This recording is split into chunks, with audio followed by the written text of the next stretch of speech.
Hello everyone, welcome to the session. आज की class में हम पढ़ने जा रहे हैं पंजाब स्कूल एजुकेशन बोर्ड की 6th क्लास की हिंदी की किताब पहली भाषा फर्स्ट लैंग्वेज और उसमें उसका चौथा पार्ट जानवी की डायरी। और आज हम इस पाठ के अभ्यास के बारे में चर्चा करेंगे। तो चलिए शुरू करते हैं।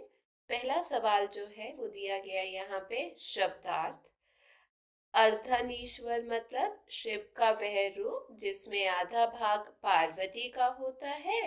शिव पार्वती का संयुक्त रूप मतलब स्मरण मतलब याद करना। विवरण मतलब विस्तार से।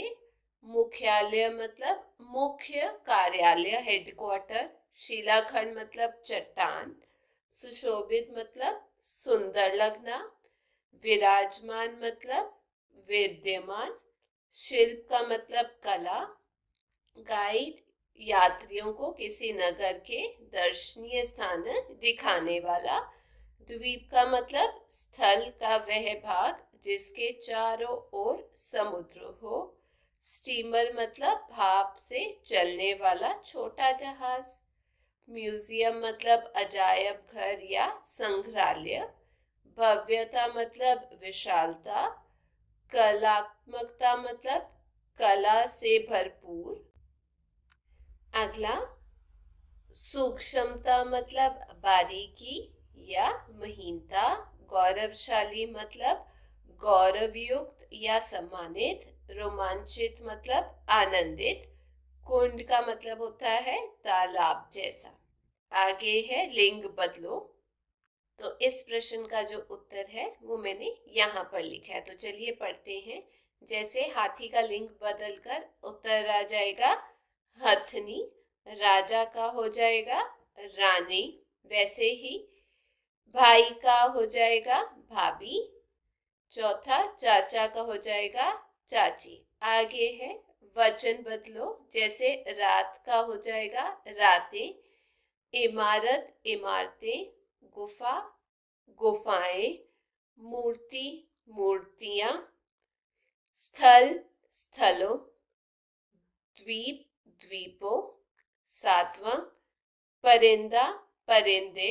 वैसे ही लहर लहरें। नौवां हाथी उसका आ जाएगा हाथियों। आगे है अगला विपरीतार्थक शब्द लिखो। जैसे पहला है यहाँ पर जो शब्द पूर्व का आ जाएगा पश्चात। सोना जागना। वैसे ही रात का हो जाएगा दिन। उतार चढ़ाव। पांचवा पीछे का हो जाएगा आगे। धीरे का जल्दी। और वैसे ही विशाल का लघु। आगे है पर्यायवाची शब्द लिखो। जैसे यहाँ पर मैंने लिखा है चट्टान का मतलब शिला। दूसरा पर्वत का आ जाएगा पहाड़।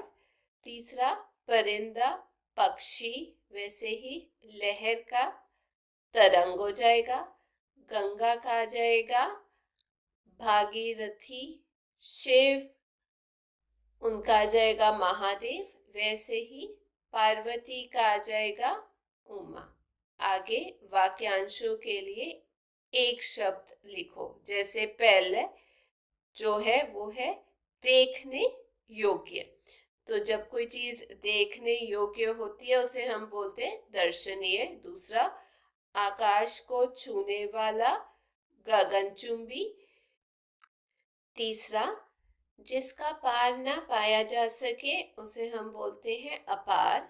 चौथा मन मोहने वाला उसे हम बोलते हैं मनमोहक। पांचवा जिस भवन में विचित्र चीजों का संग्रह किया जाता है उसे हम बोलते हैं अजायब घर।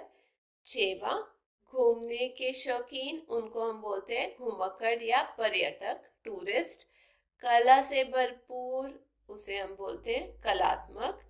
आठवां अंदर जाने का द्वार प्रवेश द्वार। नौवां मुख्य कार्यालय मुख्यालय। 10वां ऐसा भूमिखंड जो चारों तरफ से समुद्र से घिरा हो उसे हम बोलते हैं द्वीप।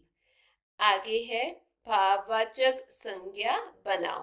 अब जैसे इसका उत्तर मैंने यहाँ पर लिखा है, पहला स्मरण, उसका आ जाएगा स्मरणीय। दूसरा दर्शन का दर्शनीय। तीसरा महान, उसका आ जाएगा महानता। चौथा बैठना का आ जाएगा बैठक। पांचवा लिखना, उसका लिखाई। छठवां चलना, चल। सातवां सूक्ष्म, उसका है सूक्ष्मता। आगे शुद्ध करके लिखो, जैसे हम मूर्ति को इस तरीके से लिखते हैं वैसे ही। अगला शब्द है चंडीगढ़, उसको हम इस तरीके से लिखते हैं। तीसरा है सुशोभित, ऐसे लिखा जाता है। चौथा है समाधि के स्पेलिंग।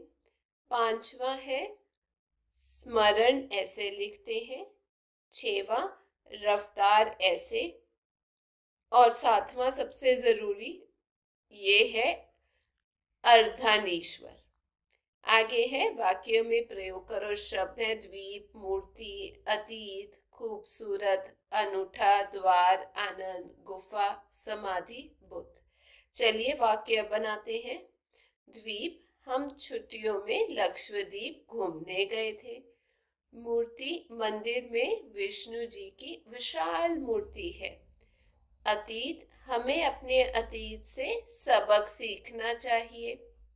खूबसूरत, ये बागीचा बहुत खूबसूरत है। अनूठा, हमने एक अनूठा कुंड देखा। द्वार, गेटवे ऑफ इंडिया भारत का प्रवेश द्वार कहलाता है। आगे आनंद, आपसे मिलकर मुझे आनंद आया। गुफा, शेर गुफा में रहता था। समाधि, यह वीरों का समाधि स्थल है। बुद्ध, गुफाओं के मुख्य द्वार पर हाथियों के बुत बनाए गए थे। आगे सर्वनाम किसे कहते हैं? पुरुषवाचक सर्वनाम का परिचय दें। देखिए, जो शब्द संज्ञा के स्थान पर प्रयुक्त होते हैं उन्हें सर्वनाम कहते हैं। मैं, मेरा, हम, उन्हें यह शब्द सर्वनाम है। अब जैसे उदाहरण है, जानवी ने अपनी चाची से कहा, मैं आपके यहाँ मुंबई आ रही हूँ। अब इस वाक्य में जानवी संज्ञा ने अपने लिए मैं और अपनी चाची जो संज्ञा के लिए आपके शब्द का प्रयोग किया है। ठीक है, अतः यहाँ मैं और आपके शब्द सर्वनाम है। पुरुषवाचक सर्वनाम यहाँ पर बोलने वाला अपने लिए मैं, जैसे मैं, मुझे, उत्तम पुरुष अपनी बात। सुनने वाले के लिए होता है जैसे तू, तुम, तुम्हें। मध्यम पुरुष सेकंड पर्सन, और अन्य के लिए जिसकी बात हो रही है वह, वे, उसे, उन्हें आदि अन्य पुरुष सर्वनामों का प्रयोग करता है। अतः इन्हें पुरुषवाचक सर्वनाम कहते हैं। आगे और प्रश्न दिए गए हैं। पहला, जानवी को किसका शौक है? वह प्रतिदिन सोने से पूर्व क्या करती है? उत्तर, जानवी को डायरी लिखने का शौक है। वह प्रतिदिन सोने से पूर्व डायरी लिखती है। आगे दूसरा, जानवी घूमी जगहों का वर्णन डायरी में क्यों करती है? उत्तर, डायरी उसे यात्रा के हर पल का स्मरण कराती है, याद कराती है, इसीलिए वह घूमी हुई जगहों का वर्णन अपनी डायरी में करती है। तीसरा, वह मुंबई में कहाँ कहाँ घूमी? उत्तर, वह मुंबई में Gloria church, Marine Drive, Taraporewala aquarium, Girgaon, Chowpatty, boat house, hanging garden, Shri Mahalakshmi मंदिर, हाजी अली नेहरू सेंटर प्लेनेटेरियम, सिद्धि विनायक मंदिर, जुहू बीच, इस्कॉन मंदिर आदि स्थानों पर घूमी। चौथा, जाह्नवी को स्टीमर में बैठकर कैसा लग रहा था? उत्तर, जाह्नवी को स्टीमर में बैठकर समुद्र मनमोहक लग रहा था। पांचवा, एलिफेंटा द्वीप का नाम एलिफेंटा कैसे पड़ा? उत्तर, एलिफेंटा की गुफाओं के मुख्य द्वार पर हाथियों के बुत बनाए गए थे, क्योंकि हाथी को अंग्रेजी में एलिफेंट कहते हैं, इसलिए पहले इन गुफाओं का नाम और बाद में धीरे धीरे इस द्वीप का नाम भी एलिफेंटा द्वीप पड़ गया। छठवां, एलिफेंटा गुफाओं में किन किन की मूर्तियां हैं? उत्तर, एलिफेंटा की गुफाओं में शिव और पार्वती तथा रावण के कैलाश पर्वत को उठाने वाली मूर्तियां हैं। आगे एक और प्रश्न, जाह्नवी की मुंबई यात्रा का विस्तृत वर्णन करें। उत्तर, जाह्नवी के चाचा जी ने मुंबई दर्शन के लिए बॉम्बे सफारी टूरिस्ट बस में बुकिंग करवा ली थी।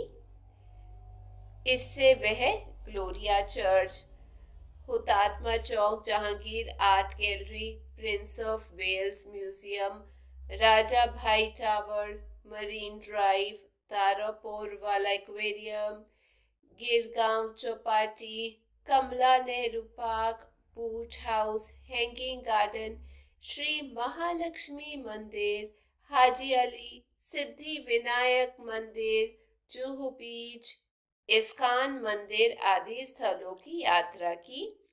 अगले दिन एलिफेंटा द्वीप देखने के लिए गए। इसके लिए उसे स्टीमर से जाना पड़ा। यहाँ पर उसने एलिफेंटा की गुफाएं देखी। गुफाओं की सुंदर चित्रकारी तथा मूर्तियों ने जाह्नवी को रोमांचित कर दिया। यहाँ पर उसने शिव तथा पार्वती की विवाह की मूर्तियों के साथ साथ कैलाश पर्वत उठाते हुए रावण की मूर्ति भी देखी। आगे दूसरा प्रश्न एक और दिया गया है।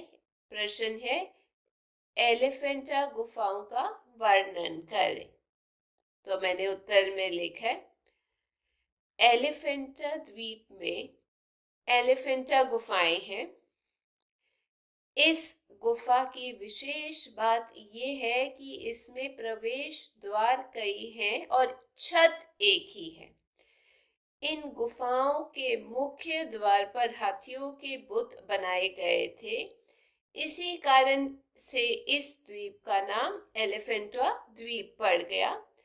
गुफाओं की दीवारों पर मूर्तियों और चित्रों को बड़ी कलात्मकता से बनाया गया है। यहाँ पर शिव पार्वती के विवाह की मूर्ति है, तो इसके साथ साथ गंगा के अवतरण, अर्धनेश्वर तथा कैलाश पर्वत उठाते रावण की मूर्तियां भी हैं।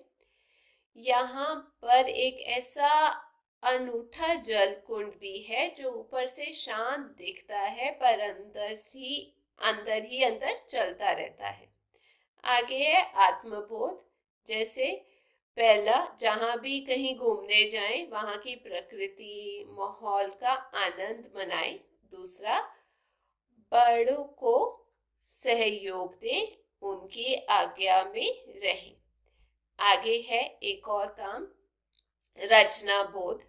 जैसे पहला, विभिन्न द्वीपों की जानकारी एकत्रित करें, ये आप जरूर कीजिएगा। दूसरा, डायरी शैली में अपने किसी देखे स्थान को लिखने की कोशिश भी करिएगा। और तीसरा काम है, समुद्र की यात्रा का अनुभव विषय पर कक्षा में चर्चा करें।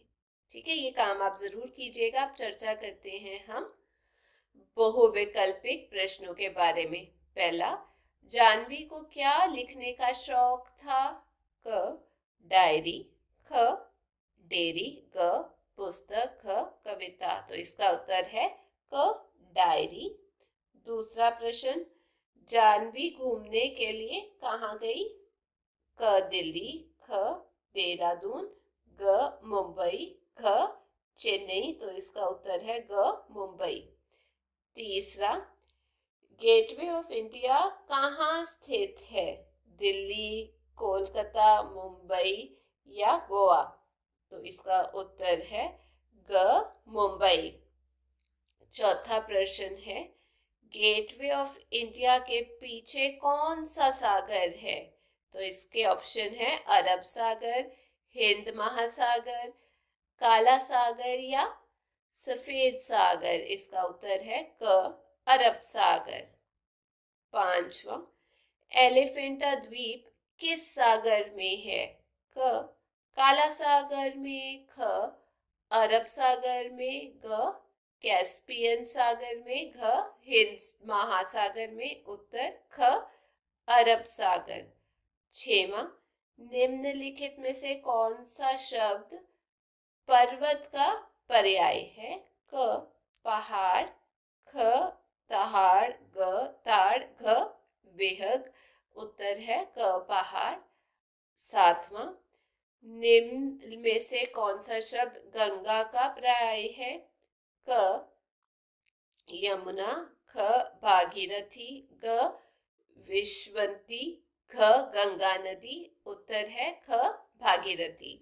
और आखिरी प्रश्न है, निम्नलिखित में से कौन सा शब्द शिव का पर्याय नहीं है?